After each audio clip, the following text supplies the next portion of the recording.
Hello everyone, this is Satish Kumar. I am here with another lesson for Indian economy. This is my continuation lesson on the non-performing assets. Okay. In fact, in the previous class, we learnt about what is non-performing assets and the recent rise in non-performing assets and why it is there, the huge rise in recent times. And we also learnt about what are all the effects of NPAs, and we also learnt about who is a willful defaulter. Okay. uh, and we ended there, and I said that we will continue in my next lesson, so we are continuing here. So in this lesson we are going to learn about the steps taken to solve the non-performing assets. Okay. See, banks uh, cannot in fact, banks find it very difficult to approach civil court and to get their problem solved in terms of NPA. Okay, going into the regular court system. In fact, already the court system are facing a lot of pending cases and everything. No, as a result, it is very difficult to move through the regular court system in the NPAs. Okay, and that is why that system is very, it will take a lot of time, and it is very difficult to recover. Okay, and as a result, both the government and RBI have took a lot of steps, okay, to address this NPA issues. Okay, especially after the Narasimhan committee gave the report. First they made the step. The first step was they passed the act in 1993, that is the Recovery of Debts Due to Banks and Financial Institution Act, by which they set up a debt recovery tribunals. In fact, this was suggested by the Narasimhan committee in 1993. So the purpose is creating a separate organ, judicial body, so that this tribunal will act as a to settle the cases. So it will reduce the time. Okay, in fact, when the bank moves through the regular court system, it will be very difficult, and it will not recover the dues as it plans. So this system was created in 1993. However, the number of debt recovery tribunals created were very less, and it also faced the same problem, that the time period. Okay, and it created a lot of time to solve the issue. So it was not that successful. Okay, the debt recovery tribunals that was initially set up in 1993. Then the government also came up with the idea of Credit Information Bureau in 2000. The idea is to have a good information system of the people who are not repaying the loans, about the information about the people who have took loan and failed or defaulted. Okay, this will help to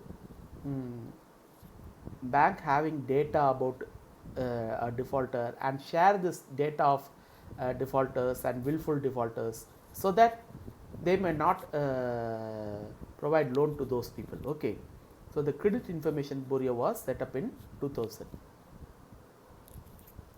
Then the Lok Adalats was also used. Okay, we know the local adalats, it's the people's court. It is actually see, this was set up as an alternative dispute resolution, like debt recovery tribunal. Okay, but it could solve only small and medium loans, that is up to 30 lakh as per the RBI guidelines. So its effect is only to that much of loans, that it could take cases only to small loans and medium loans like up to 30 lakh rupees. Okay. So, Supreme Court also suggested in case of personal loan, these loc adalats can take up to 10 lakh. Okay. But this step is somewhat useful because it solves some cases which are all get stuck in the legal system. So, some cases are getting solved. Okay. And so, this is an alternative dispute resolution method. But again, here also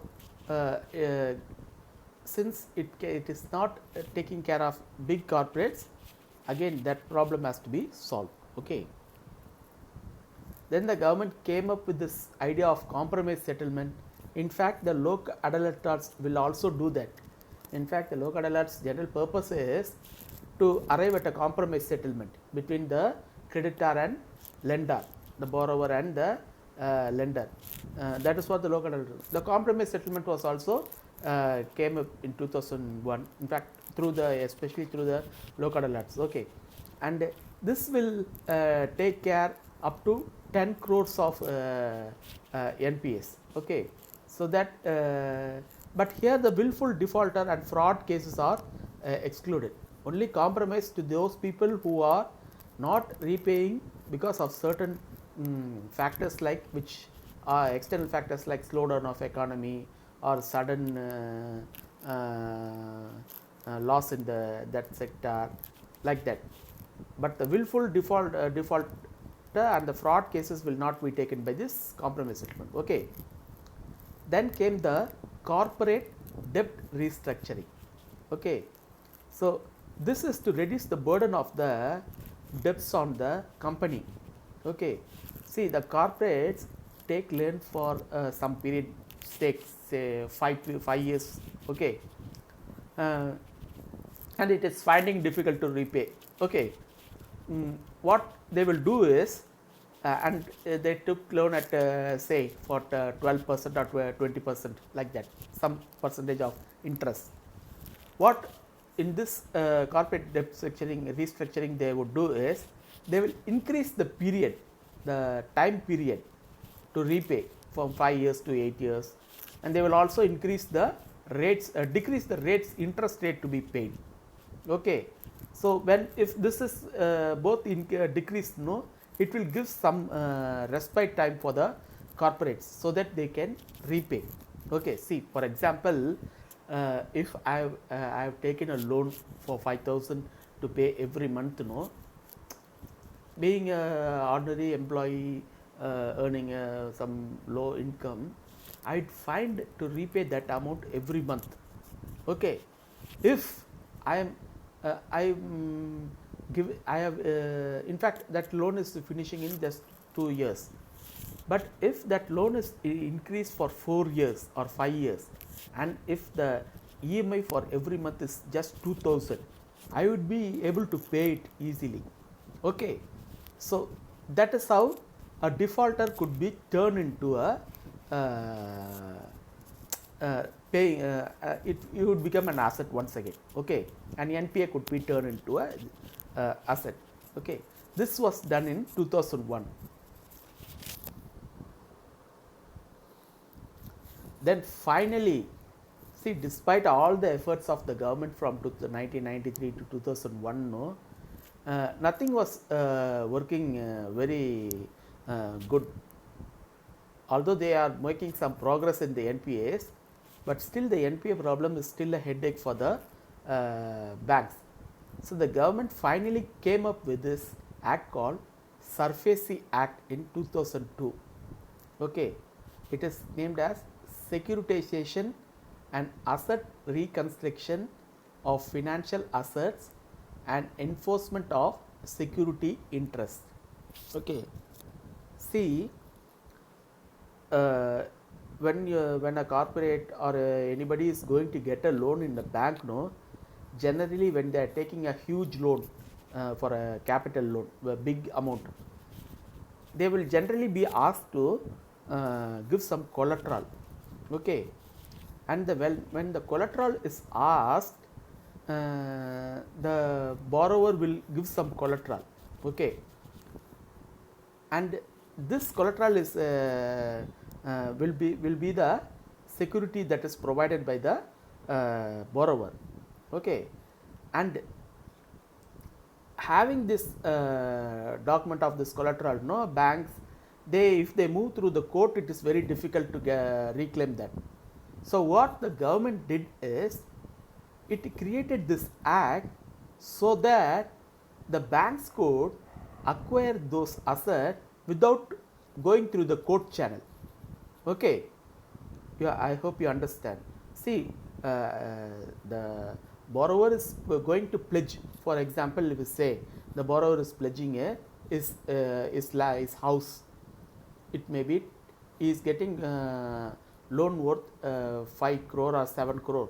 He is pledging his house saying it is 10 crore. Okay, that is the collateral. His house document is there. Now the bank has to go to the court to get that collateral. Okay, if he is defaulting.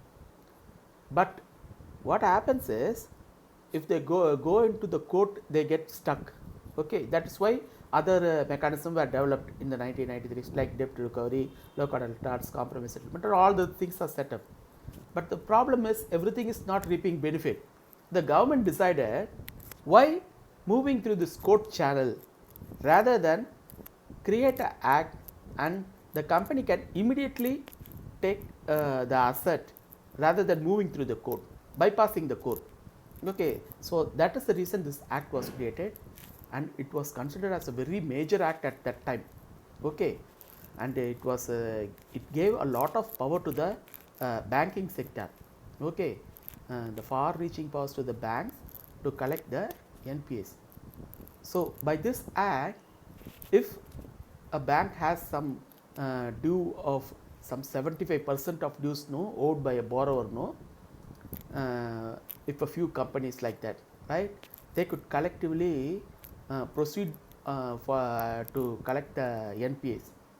First, they could issue a notice to the the person who is defaulting, the borrower, asking to clear within 60 days. They have to clear the due within 60 days, first step. And in that notice, the borrower is still failing to repay, they could directly take possession of the security. Okay, and they could hand over it to a company called asset management company, which will be created by this act. Okay, and this company will actually sell that asset and pay the amount to the bank. Okay, and they will get some commissions. Okay, and so this is what given in the SARFAESI Act: take possession of security, take over management of the concern, or appoint a person to manage the concern. These kind of things could be done to the SARFAESI Act. So it gives some power. They don't need to go through the court. Okay, all that they have to do is, if somebody is failing, they should inform that person, give some 60 days to clear the dues, and they will intimate them that you have failed to clear, and finally we are taking the possession of the security. Okay, in fact, this gave a lot of power to the banks, and some banks used it to coerce or arrest some small and medium enterprises to recover or to sell their product. Okay, see, because RBI has laid some guidelines while implementing this act, such as there should be a willful defaulter. We already see, if the guy is one time defaulter, we should not straight away take possession of the security. Only if it is a willful defaulter, or one if suppose he is still failing for a long time, like that, there are some procedures has to be taken. Okay, in fact, the procedure is given here. In fact, RBI later also laid down some procedure. Okay, but this was weaponized by banks. Even after weaponizing, they failed to recover big loans here. Okay, that is a different story. Okay, we will see both this aspect. So the SARFAESI Act also had some problems. Okay, so the banks could sell these to a asset reconstruction company, which would be established by this act. And this asset what is the asset reconstruction company? So this is these are companies created by the SARFAESI Act. So like somebody private companies could start a asset reconstruction company, okay, by through this act, okay, and they will take the this asset of a bank, the bank that they are holding the collateral, no, they will take it and they will take the possession of that asset, okay, and they will sell it in the market, okay, and by selling that they will get the amount and they will pay it to the bank, okay. In that, for this they receive some commission. That is what it has to work. But the problem is, these are all privately owned asset reconstruction companies, and they have very little capital, and they have to pay some upfront money to get that asset from the banks, okay, and they do not possess that much of capital.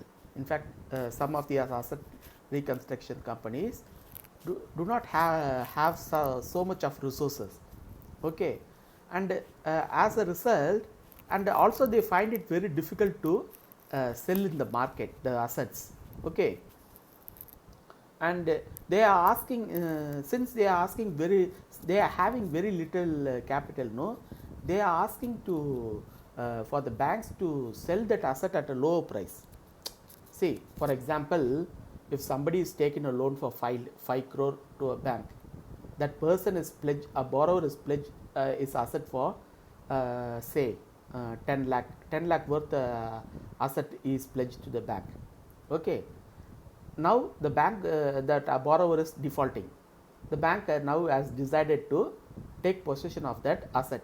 So it is selling took possession of the asset, and it is given this asset to a asset reconstruction company. But when the asset reconstruction company it is giving, the asset reconstruction company says, I could take this asset only for 4 crore or 3 crore, but 3 lakhs or 3 crore, 4 lakhs or 3 lakhs. See, the bank paid 5 lakhs to the customer, and the customer said it is 10 lakh worth. In fact, it may be 10 lakh worth, but the asset reconstruction company for some reason they are willing to pay only lesser price.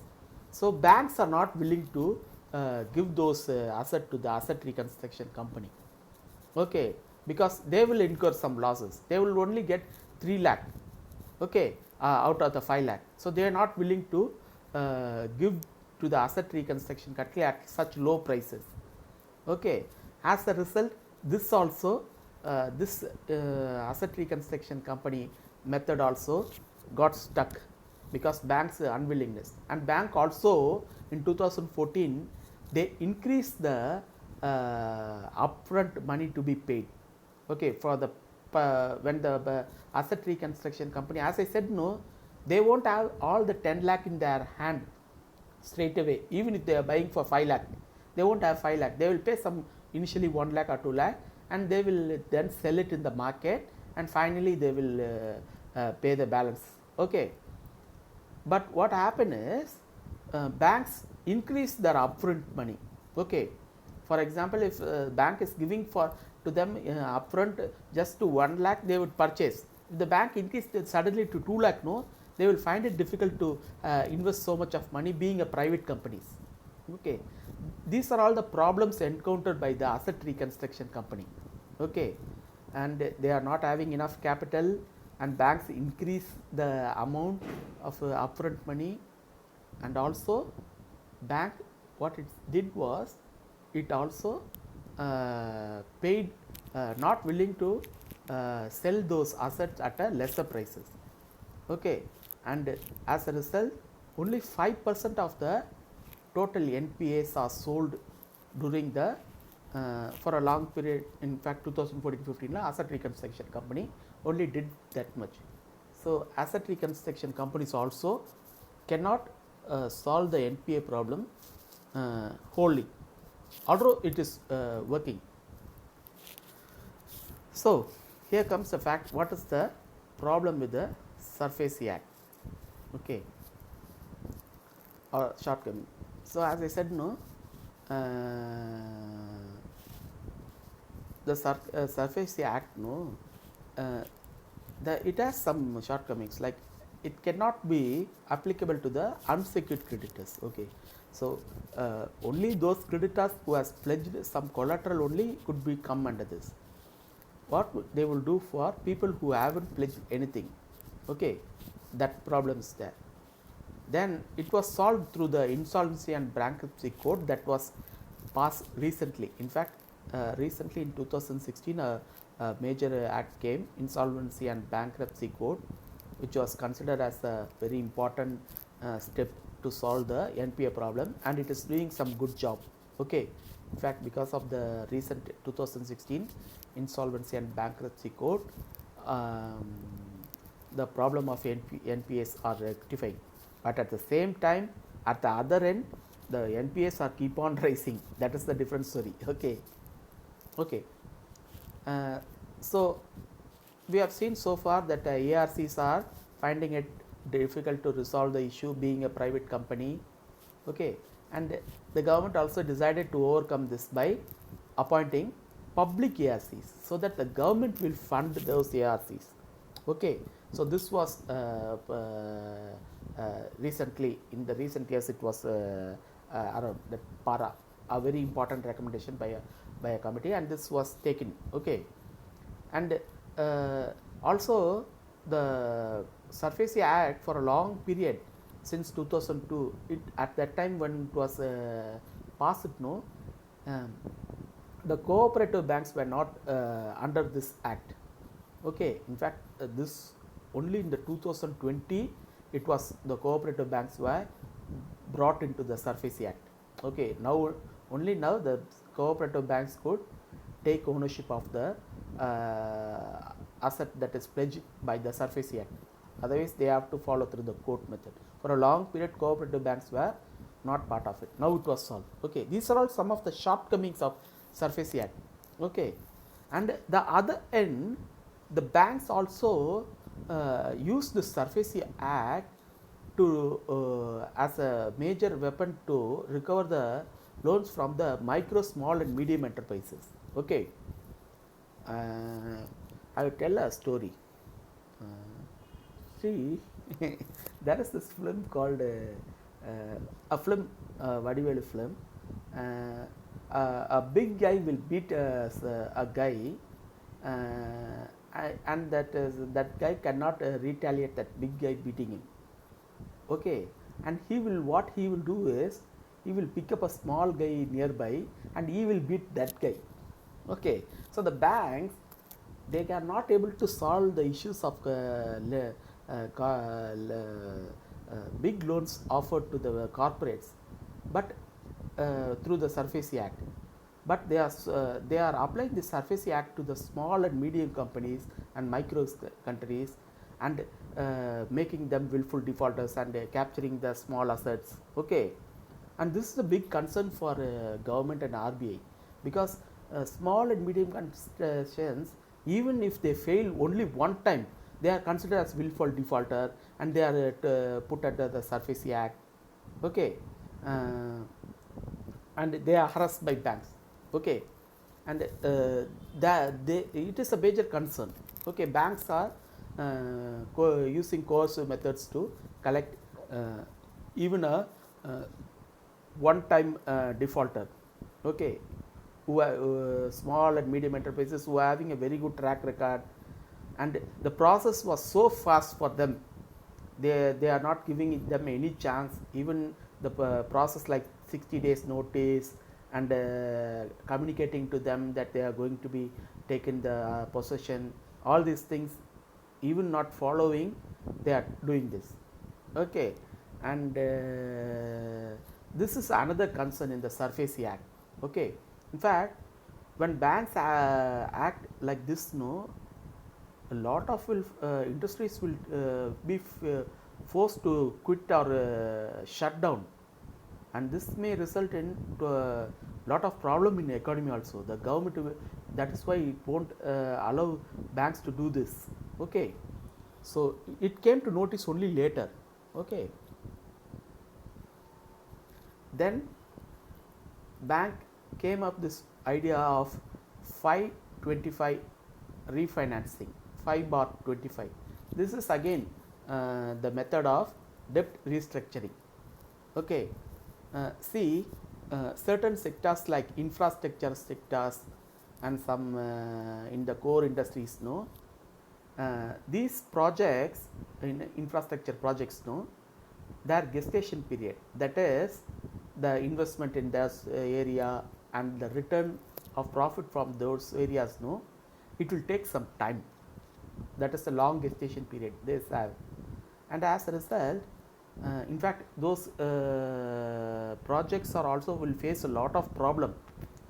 Okay, sometimes infrastructure problem may got caught up in the clearances of government, environmental environmental departments. Those departments may not have given clearances. As a result, the project may have stalled for some time. So that is why those projects gestation period are long. As a result, those projects need long period loans. Okay, but generally what the bank would try to do is they would try to give loans for a lesser period.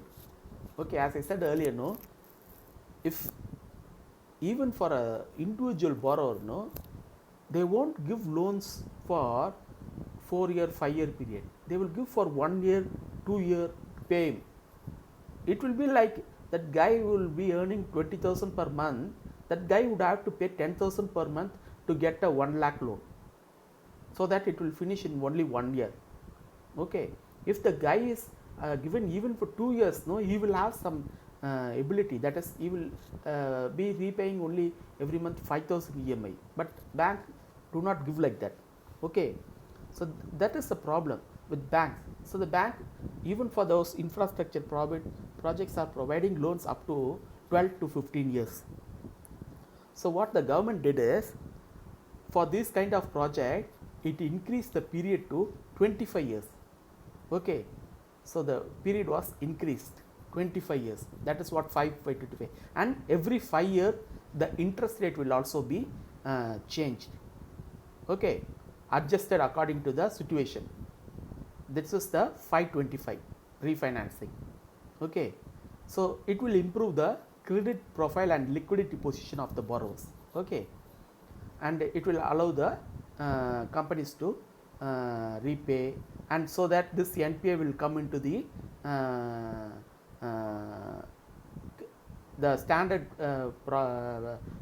asset of the banks, because they will be able to repay. Okay, so this was also considered as a very important step.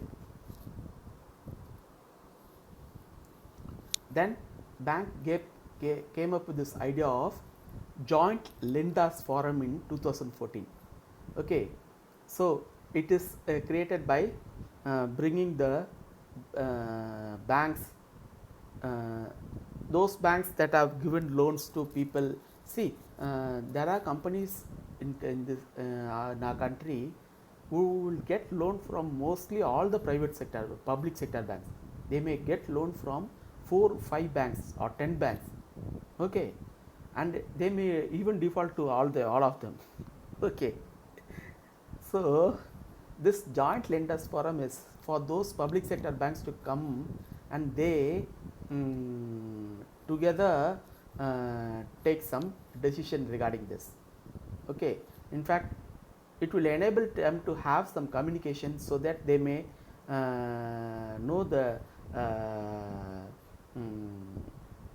about different company profiles, so that they may avoid loan providing loan to the same individual by different banks. Okay, so that it will prevent people taking loan from uh, one bank to other bank. One of the things that the borrower does is they would lend a loan from one bank and they will find it difficult to pay to that bank. Now they will go to the other bank and they will borrow a loan, and from that borrowed money they will pay this bank. Okay, so this is the type of thing would be avoided if there is a joint lenders forum, so that a person who is defaulting will not be given further loans. Okay. And this forum also took the aspect of strategic debt restructuring. Okay, we need to know what is strategic debt restructuring. In 2015, RBI came up with this idea. See, we previously saw about the debt restructuring. Now we are seeing strategic debt restructuring. In fact, we saw the 525 and all these things are debt restructuring. See, in the debt restructuring, what happens is only the period was increased for the company, payment period, like that. But in the strategic debt reconstruction, it will provide banks to convert the companies, those companies whose stressed asset which are in fact even after restructuring by the planned by 525 and other things, even after restructuring, if the companies are finding it difficult to repay or not repaying, then bank could convert the asset of that company into equities, okay, up to 51%, and sell those equity to the highest bidders, to some other companies. Okay, bank could take over ownership of that company and sell it to others. It could convert that asset into equity shares and it could sell to other companies. Okay, and by this method, bank would ownership of that company will change. The company will still be there. See, one of the concerns with other method is if a company is if a company's asset, if a company is closed like that, it will create problem in the economy. Rather than the company will be there, only the company's equity is taken and sold to others. The ownership will change. The present owner who is defaulting, he will not be the owner. Ownership will change by this method. That is what strategic debt restructuring. I hope you understand what is strategic. Strategic means the ownership of the company is changed. Okay, but this method also did not yield because not many people are willing to buy these kind of companies. Okay, those companies that are the bank even after taking control and they could not find buyers for this product. Okay, so only small portion of that debt has been converted to equity. So again, this problem also yielded not enough success. Then the company came with S4A concept, another very important concept. This is nothing but scheme for sustainable structuring of stressed assets. Okay, this was introduced in 2016. That is why the scheme, sustainable, structuring and stress, the 4S, that is why it's called S4 assets, S4 assets. Okay, so this could be applied to a company which is still running, okay, and making some revenue, but that company is finding it difficult to repay the loans. Okay, and this should be applied to only the companies whose loan is above 500 crores, who are taken such a huge loan. Okay, here what the bank could do is it could hire an independent agency which will decide how much of the stress debt of the company is sustainable. Okay, and if the see, for example, that company is have to pay every month, say some 20 lakhs every month it has to repay. Okay, but if by this independent agency find that if that company could be taken control, and since it is running and it is making some revenue, if it is capable of at least repaying some 10 lakhs or 12 lakhs every month, okay, repaying, then this company will be put under this scheme for sustainable structuring of stressed asset. The rest of that asset will be converted into equity. Here there will not be any change of ownership. The same person will be the owner, because more than 50% of the asset are still maintained, because the guy is paying some, that company is earning some money and it is capable of returning some amount. Okay, it cannot pay the whole like every month 20 lakhs like that, but it could pay some 10 lakhs or 12 lakhs. If it is above 50%, that is above 10 lakh, then this company could be bought under this scheme. Here the ownership will not change, the ownership will remain. Only the balance, for example, if he is paying 12 lakh, no, for the 8 lakhs, no, for that the company would the company's equity will be converted. The ownership of the company, the remaining part of the asset will be converted into equity. Okay, in this method. Again, this method is also a very good method. This is very recently all this introduced. Okay.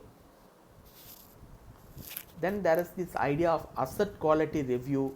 Okay, in fact, one of the reason most of the banks failed is because they have not taken enough time to reviewing the quality of asset. Okay, the investments of that borrower make. So the company should take care of these kind of things to verify and assess the loans that they get. Okay, the RBI has provided some guidelines and they have to follow. Any deviations should have to be rectified. So the asset quality review should be there.